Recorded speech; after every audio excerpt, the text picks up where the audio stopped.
Hi guys, so I just want to share my labor and delivery story with you. Hopefully it's not too long of a video. I just kind of wanted to share it before I start to forget some of the stuff that happened. So from start to finish, I got to the hospital about 8:15, 8:20 in the morning on August 2nd for my induction.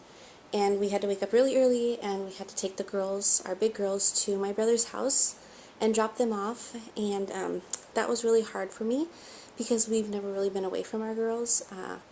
They've never been overnight away from us, nothing, and they're 3.5. So that was really hard for me because I didn't know how long it was going to be before I got to see them again. So we dropped them off and then we drove to the hospital and we hit all this traffic. So we were actually supposed to be there at 8 o'clock in the morning and we were a little bit late. But the funny thing is Julie was actually born exactly 24 hours after we got to the hospital.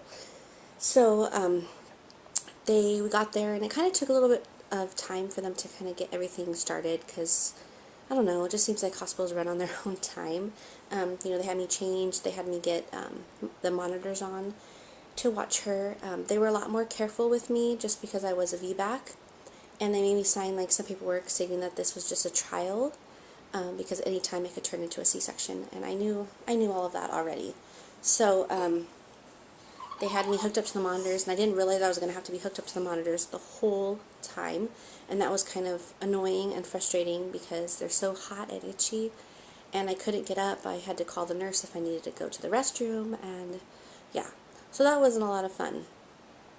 But anyway, they started off the Pitocin. The only thing they could do for me was Pitocin because I am a previous C-section, and they couldn't use any Cervidil or any of that on your cervix because I guess my OB told me it starts to eat away at your scar, which is gross to think about. So they could only do Pitocin, but luckily at my appointment just a couple of days ahead of my induction date, he had checked my cervix and I was already dilated to a 3, so that meant my cervix was already favorable. So, excuse me, Pitocin would work for me. So my OB wasn't on call that day, and there was a different OB. And she came in and she says, "Oh, I know you don't really want to be here, Mrs. Rosado. I had a long talk with your OB," and I was like, "Oh, great. What did he say to her?" Because I know I kind of gave him a hard time because I didn't want to, for one, I didn't want to be induced. He knew I didn't want a C-section, and I was really pushing for this VBAC against everything that he thought was safe and good and all that because he was so terrified that I wouldn't be able to push her out because she was measuring big. Anyway, hold on, I need a pillow for my arm because she is big. Anyway, so she comes in, she's like, "So I'm not going to even check you." She says, "There's really no point because we already know kind of what protocol we're going to follow." So she started me on Pitocin, and they just started me off really low, and they just went up in increments of 2. So they started me off at just 2 units. And they just go up by 2 every so often. They just kind of want to see how my body reacts, how she reacts, all of that. So it was kind of a slow process. And everybody kept going, "What's going on? How's it going?" And it's like, I'm only at 8 right now, for how much Pitocin's going in. And the contractions weren't so bad. I was kind of surprised by that. I was like, whoa, if they stay like this, I'm going natural. I can totally do this. Because they just weren't that bad. I was really kind of enjoying feeling each one of them and feeling just like the response. I don't know, it just really just, it sounds so corny, but just so like womanly, just to like feel what's going on with your body. So everything was going great and I was progressing.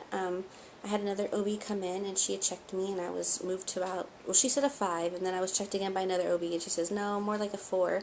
But the problem is that Julia's head was still really high, and that was starting to kind of cause like some concerns that maybe she just wouldn't fit. I was dilating, but she wasn't coming down, and also the nurse had to keep coming in and putting her on the monitor because she kept moving, and we were getting like nervous. We're like, "Okay, is she okay?" But she was still really high. We could tell by the monitor.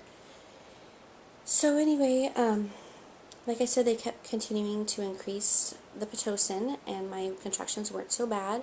I'd like to kind of watch them go up on the monitor and come down, and just watch all that. And I was actually able to be on Facebook most of the day.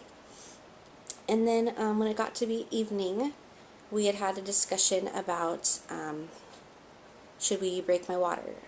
Should we see if this is what's needed to kind of get things moving a little bit more? Because I was still stuck at a 4. So we decided, like, let's just go ahead, let's break my water and see how this goes. And the nurse was like, okay, just so you know, once we break the water, your contractions are going to get bad. I was like, oh, really? Oh, I got this, like, I'm all new to this. And I was like, okay, but let's just see, I don't want to get the epidural first. I just want to see kind of what it's like. So the doctor goes and she breaks my water, and I was like, gush. And I was like, oh, okay, and she's like, okay, clear. The fluid's clear, so that's great. Baby's doing well. Oh my gosh, you guys. That first contraction after my water was broken almost like made me like hit the ceiling. Like, those contractions are no joke. Like, once you don't have that cushion of the water anymore and her head is like pushing down onto your cervix, I looked over at my husband. I said, oh my gosh, this is no joke. I'm like, I don't know if I can do this. And it's like you watch on the monitors, like the contractions starting to build, and you're like, oh, here it goes, here it goes, here it goes. I'm just like closing my eyes. I'm just breathing through it, going, okay, I can do this, I can do this, I can do this, And my husband, he was like, is there anything I can do? Do you want me to take a picture? Do you want me to videotape any of this? And I'm like, no, nothing, just nothing. Don't do anything. Just sit there, And I felt really bad for him because he felt so helpless, and so it got to the point when I was like, you know what, maybe I'm gonna go for that epidural. Maybe I'm not such a hero after all.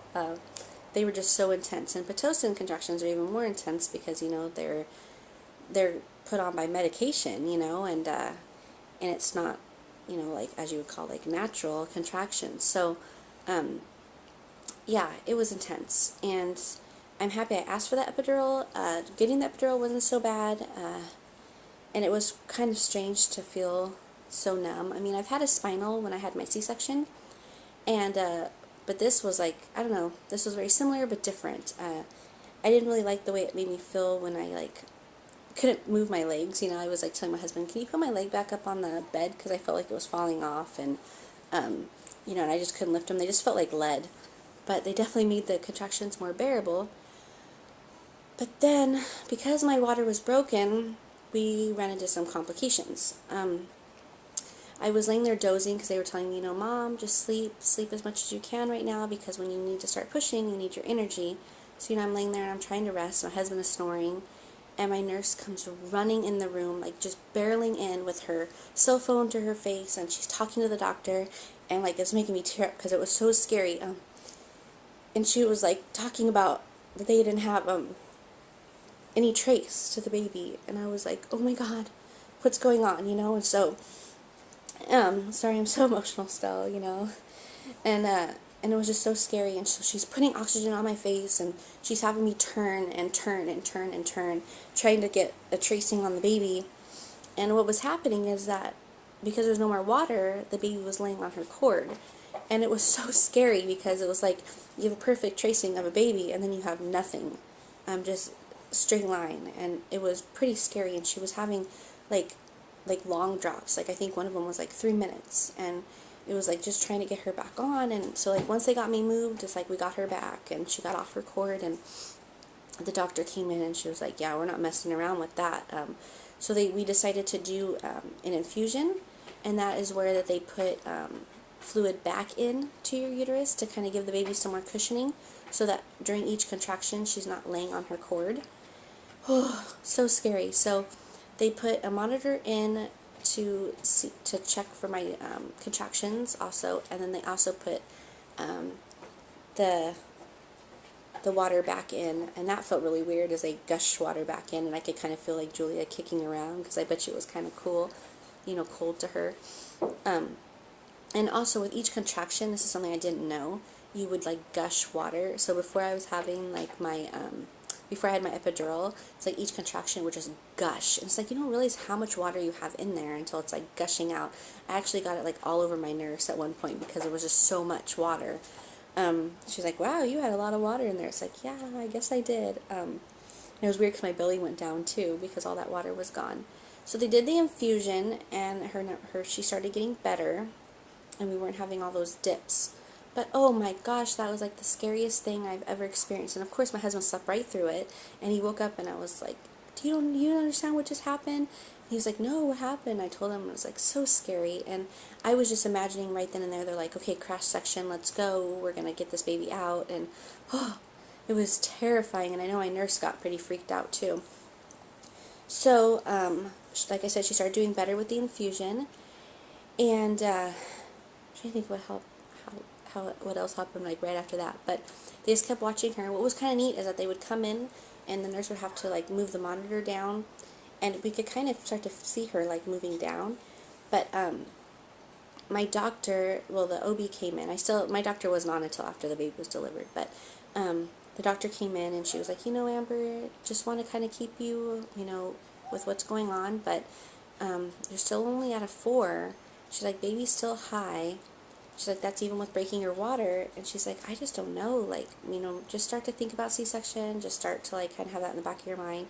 And I was thinking, no, I've gotten here, I want to finish this, She says, I'm going to come back in about an hour and a half, and I'm going to check you again and see if you have any progress.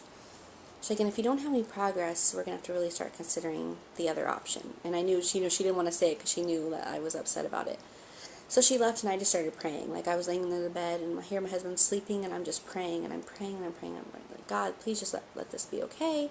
Just let me deliver her, and get my healing delivery that I need, and all of that. So she came back in an hour and a half, and she said, holy moly, you're dilated to a 7, and baby is moving down. And that was really awesome to feel that, like, okay, we're getting there.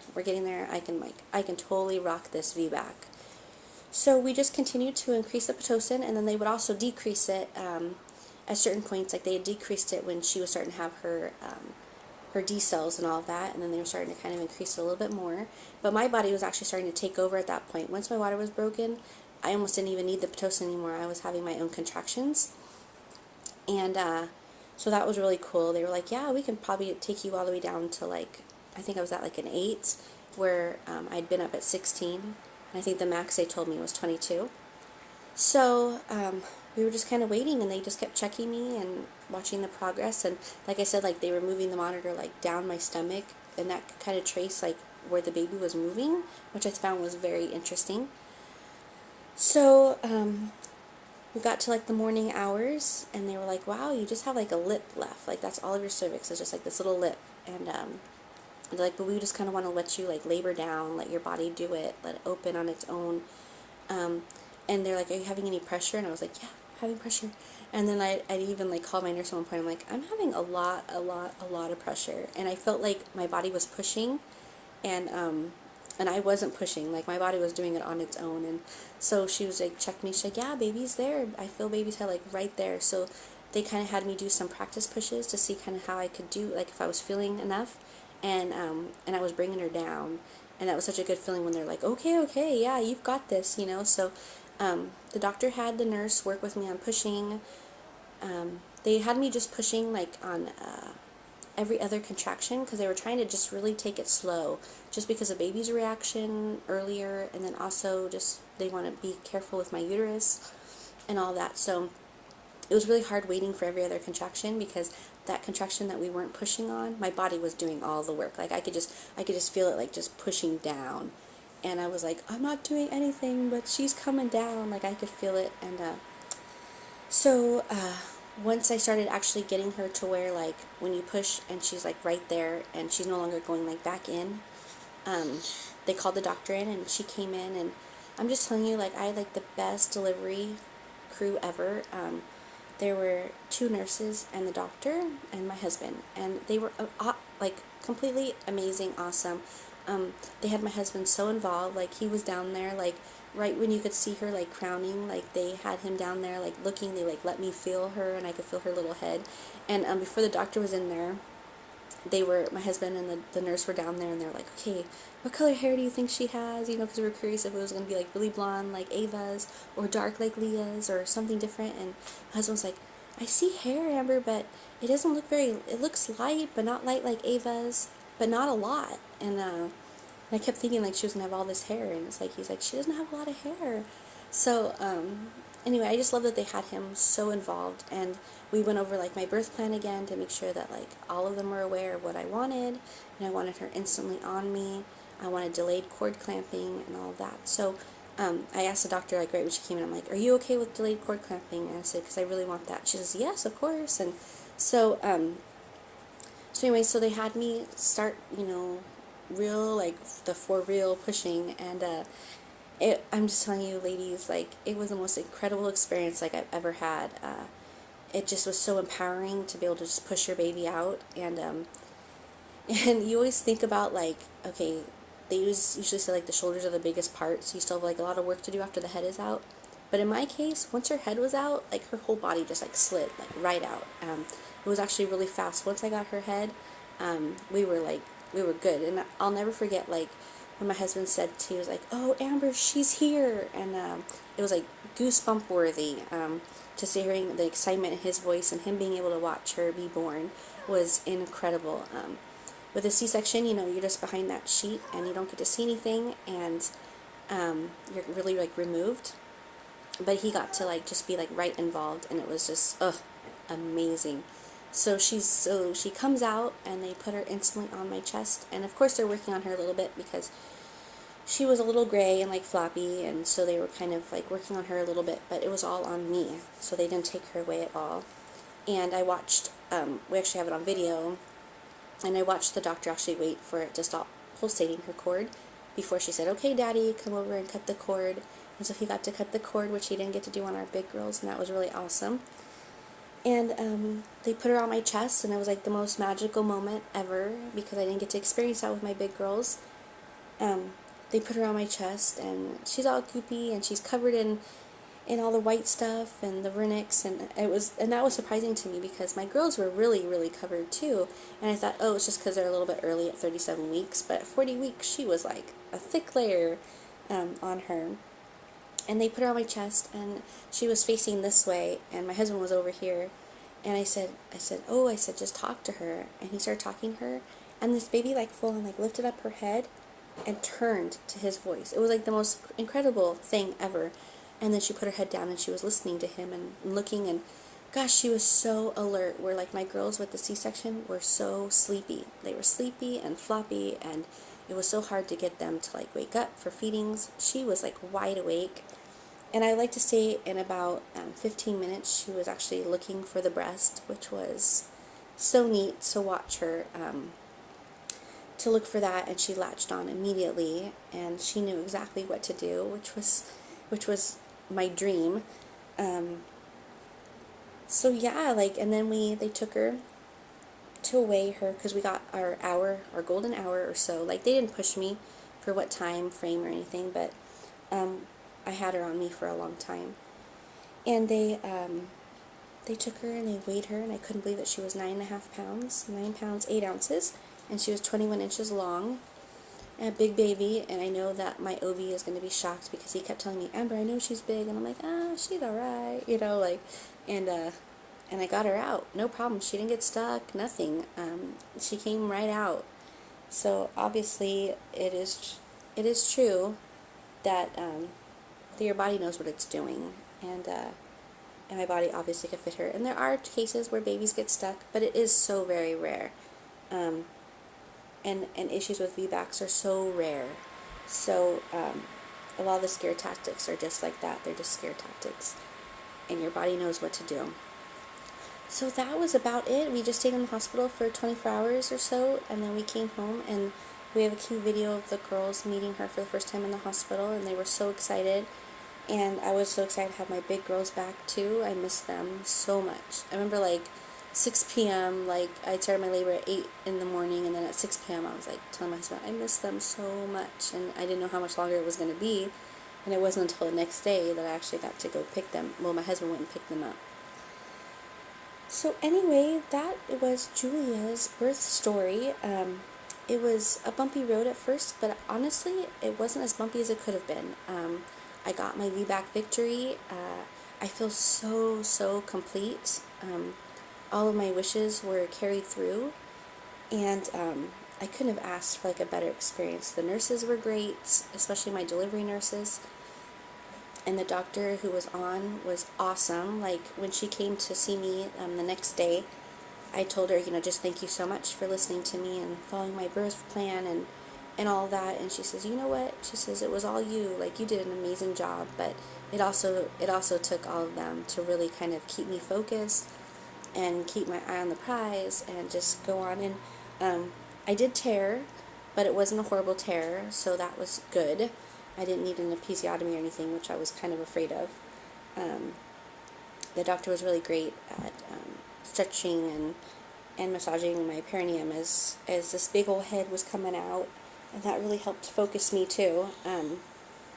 Yeah, so that was her birth story, and she's an incredible, amazing baby. When she came out, all we could say were cheeks.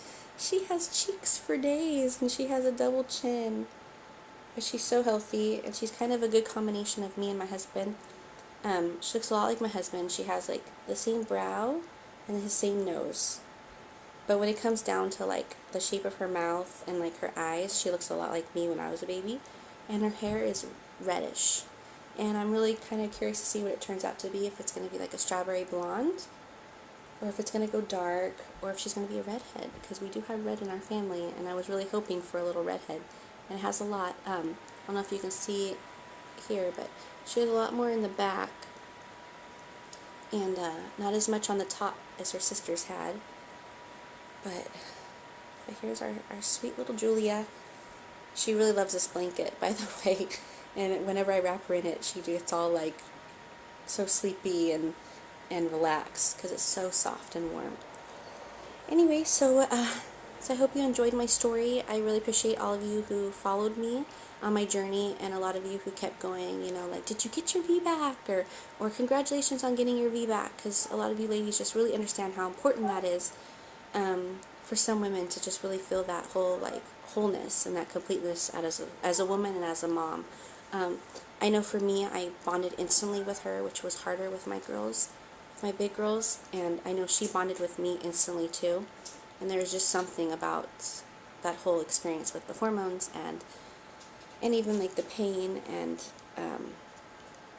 the work that puts into bringing a baby into this world that makes it all so special. So thanks again for following me and watching my journey, as I was a lot of you from the very beginning when I was a mom the first time with my girls to all the way to my last baby. Thanks again.